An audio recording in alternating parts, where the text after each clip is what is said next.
Cincinnati.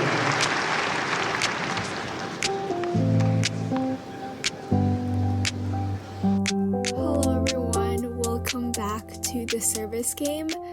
It's been a long time since I recorded my last episode, and if you guys want to know why that is, please feel free to go read my Substack. I really liked what I posted on my Substack a few days ago, and I think it kind of just incorporates what's happening in tennis right now with how I'm feeling. But yeah, and with that, I kind of want to announce that my audio version will be slightly changing a bit. I'll be moving the toss and the follow through to my Instagram.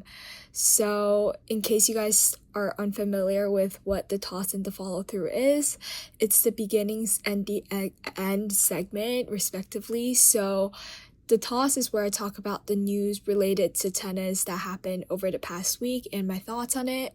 And the follow through is the upcoming tennis tournaments. And I will be moving that to my Instagram. And the link to follow my Instagram is in my show notes.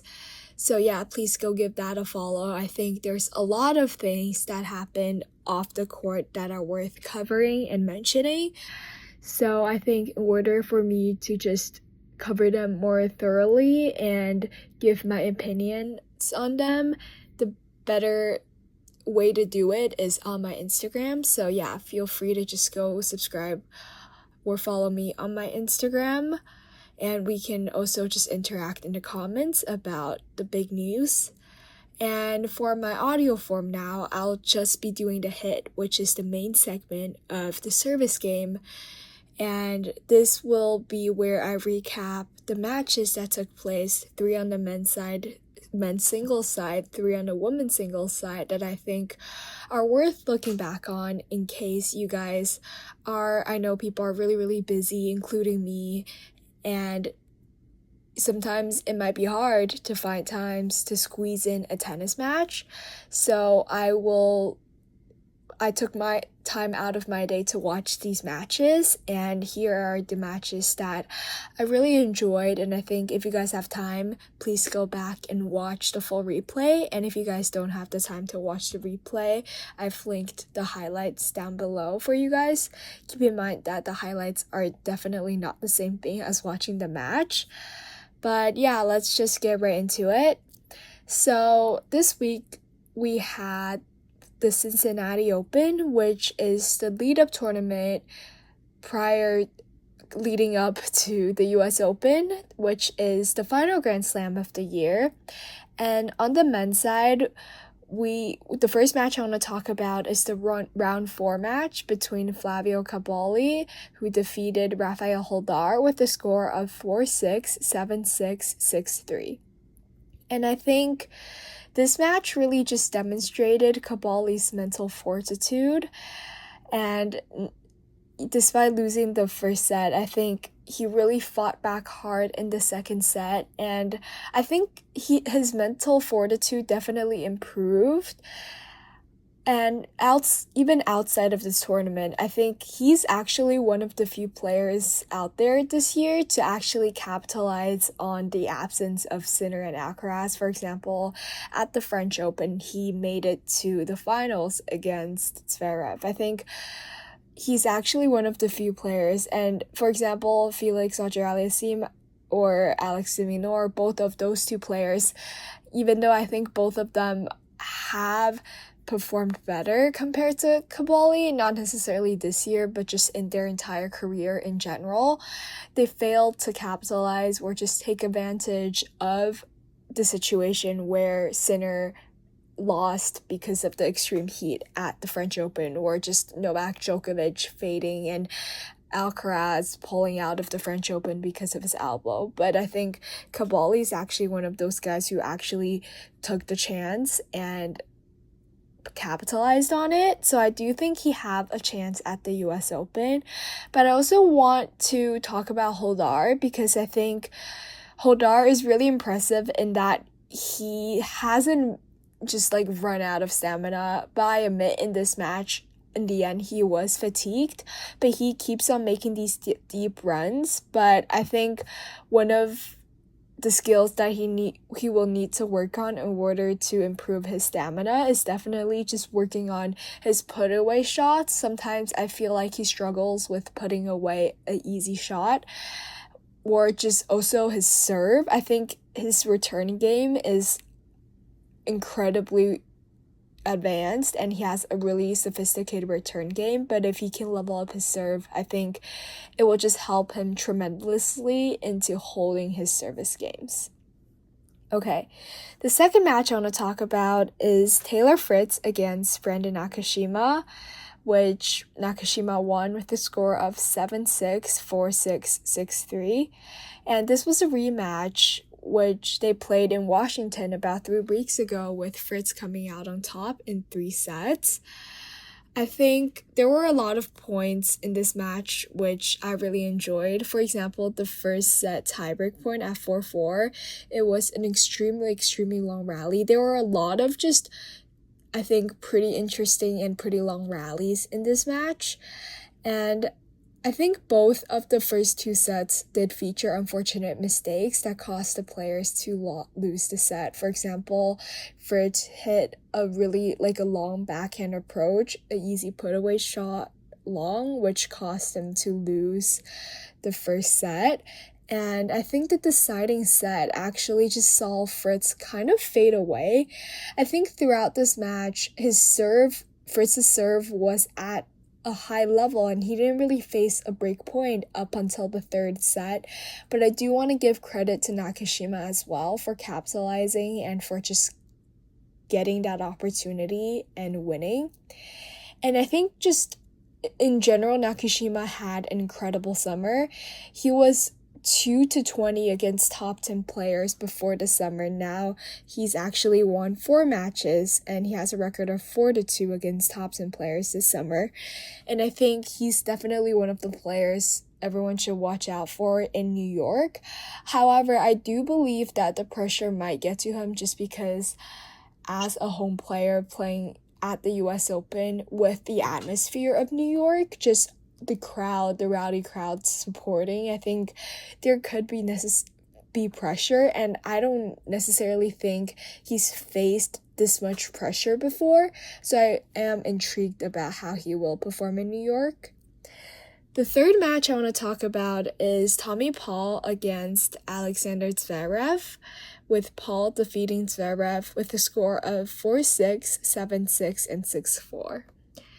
And I think this was just a really intriguing match because we really saw Tommy Paul's athleticism, especially there was this one point in the second set, 1-1 30-all, where he had to completely stretch to his backhand side to hit a backhanded volley, and then he immediately recovered and just hit a forehand easy put away shot. I think that was it just shows a lot of players talk about Paul's athleticism, and I think that point fully demonstrates it.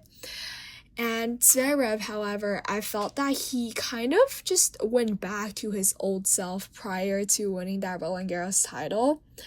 He was just playing so conservatively, and I think part of it is definitely because he tends to get frustrated when his opponent can hang in a backhand rally with him. I know he really prides himself on his backhand, and I think when a player can't just, for example, Paul can't hang in there and rally with him, it kind of just makes Zverev a bit uncomfortable.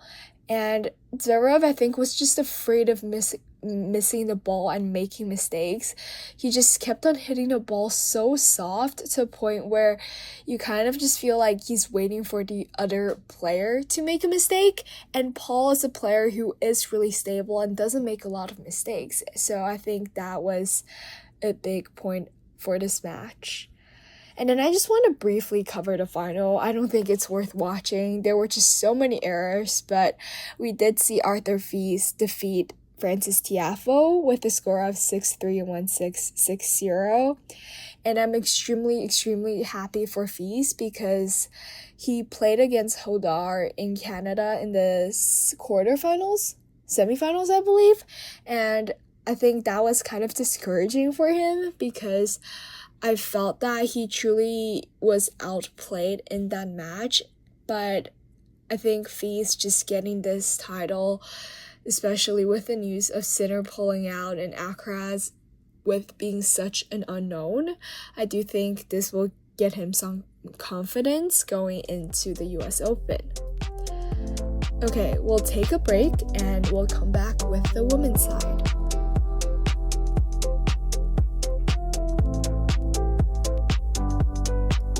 Okay, welcome back. So on the women's side, I have 3 matches. Unfortunately, I don't have the results of the final. They're still playing, but it's between Coco Gauff and Jess Pegula. Gauff is currently leading 5-2 in the first set. But as I'm saying, as I think everyone knows, you really never know who's going to win. So even though Gauff has a great advantage right now, I'll keep you guys updated at the end of the episode. But the first match I want to talk about is the quarterfinal between Jessica Pegula against Anisimova. And we saw Pegula won with a score of 6-4, 2-6, and 7-6.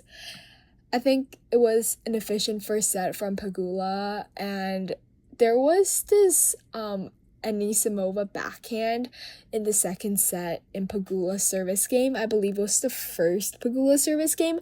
It was such an incredible backhand. Please go watch. I believe it was just, she was stretched out all the way to his backhand side. She was running from forehand to backhand, and she hit a running down the line shot that I think went past Pegula because Pegula was coming up at the net.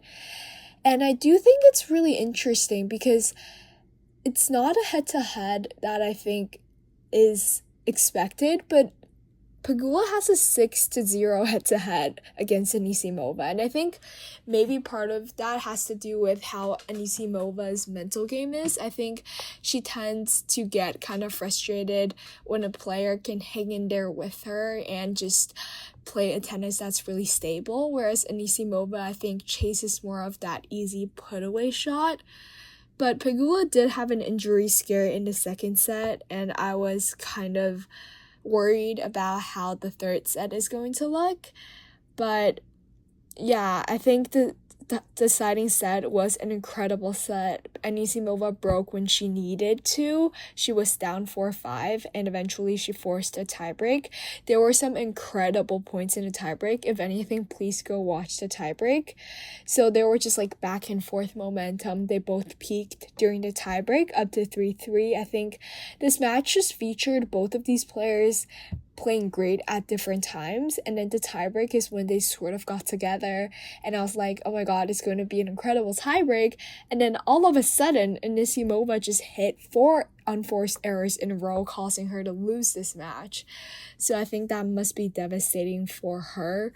However, I don't think it's a bad thing because just gaining this a little bit of momentum, I think, is great for her. I know last year she made it to the finals of the US Open, and she did lose in the second round at Cincinnati. So I don't really think this result is necessarily just like a statement of how she will be performing at the US Open.